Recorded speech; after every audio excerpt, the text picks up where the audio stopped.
ঝিনাইদহ ৪ আসনের সংসদ সদস্য আনোয়ারুল আজিম আনার খুনের ঘটনায় ফাঁসানো হয়েছে বলে দাবি করেছেন অভিযুক্ত আক্তারুজ্জামান শাহীন। যুক্তরাষ্ট্র থেকে টেলিফোনে চ্যানেল 24-কে জানান, আনার হত্যার সময় তিনি বাংলাদেশে ছিলেন।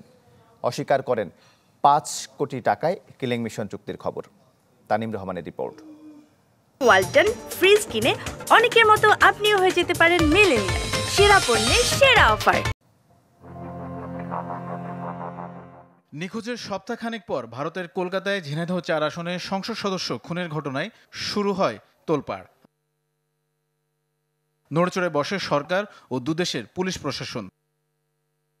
ঢাকার গোয়েন্দা পুলিশের দাবি, খুনের মাস্টারমাইন্ড এমপি আনোয়ারের ঘনিষ্ঠ বন্ধু আক্তারুজ্জামান শাহীন, যিনি পাশের উপজেলা কোটচাঁদপুরের পৌর মেয়র শহীদুজ্জামান সেলিমের ভাই। যুক্তরাষ্ট্র প্রবাসী সেই শাহীনের সাথে টেলিফোনে কথা হয় চ্যানেল 24-এর। দাবি করেন ফাঁসানো হয়েছে তাকে। আমি আমেরিকাতে বসছিলাম, টায়ার্ড, আমাকে ফাঁসায় দেওয়া হয়েছে। আগে জানতাম না, আমি ওখানে ছিলামও না, আমি ইন্ডিয়াতে ছিলামও না। সো আমি আমার লয়ারদের সাথে কথা বলবো এবং আমার লয়াররা বলছে কারোর সাথে কথা না বলবো। মানুষ বাংলাদেশে অনেক কথাই বলে, কিন্তু তাদের কাছে কোনো প্রমাণ থেকে তারা দেখাতে বলে। আমি ঘটনাস্থলে ছিলামও না। আমার বাসাতে আমার বন্ধু আমার কাছে চাবি চাইছিল, সে আমার সাথে গেছিল, কয়েকবার ট্রিটমেন্টের জন্য গেছে। তারপরে আমি এক পর্যায়ে যখন বুঝছি যে বাংলাদেশ পুলিশ আমাকে কথা বলতেছে এবং আমার বন্ধু রেসপন্ড করছে না, তখন আমি চলে আসছি এদেশে। এসে আমি লয়ারদের সাথে কথা বলছি।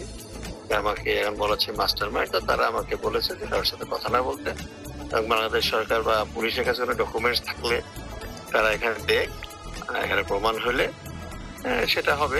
এর বাইরে আমি কোনো কথা বলতে চাচ্ছি। হত্যার সময় তিনি ঘটনাস্থলে ছিলেন না বলেও দাবি করেন অভিযুক্ত শাহীন। আর একটা বিষয় যেটা শোনা যাচ্ছে যে ফ্ল্যাটের যে ভাড়াটা নাকি আপনার নামে হয়েছিল, এটা আসলে আচ্ছা, আমি যদি এখন ভাড়া নিয়ে আমার ফ্ল্যাটে কাজ করবো, আমি আমি যেটা করি থাকি, তাহলে আমার ফ্ল্যাটে আমি করবো এটা? আপনাদের তো সেন্স থাকা উচিত। আমি ফ্রেমড হয়েছি নাইসলি এবং আমাকে এখানে আসছি, এদেশে আইনের প্রোটেকশন আছে এবং তারা, আমি আমার লয়ার বলেছে, আপনি ফোন দিয়েছেন, তো আমি ফোনটা ধরেছি রাত অনেক। ৫ কোটি টাকায় কিলিং মিশনের কথাও উড়িয়ে দেন তিনি।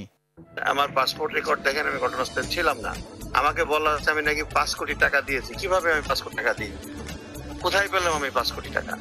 এগুলো বললে আপনারা বলেন, আর আমি এগুলো এখন শোনা ছাড়া আমার কি করার আছে? ঘটনা কবে ঘটেছে আমি তো পেপারে দেখছি, আমি বাংলাদেশে ছিলাম। আমার ড্রাইভার, আমি যদি অন্যায় করে থাকি, আমার ড্রাইভার তো করেন না, আমার গাড়ি, আমার বাসা, আমার সবকিছু নিয়ে চলে গেছে।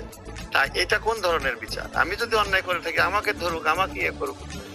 আমি তো ওই দেশে বিচার পাবো, আমি আমেরিকান নাগরিক, আমি আমেরিকাতে চলে আসতে পারবো, কি করবো? এই বিষয়ে আইনজীবী নিয়োগ করেছেন বলেও জানান আক্তারুজ্জামান শাহীন। তানিম রহমান, চ্যানেল 24।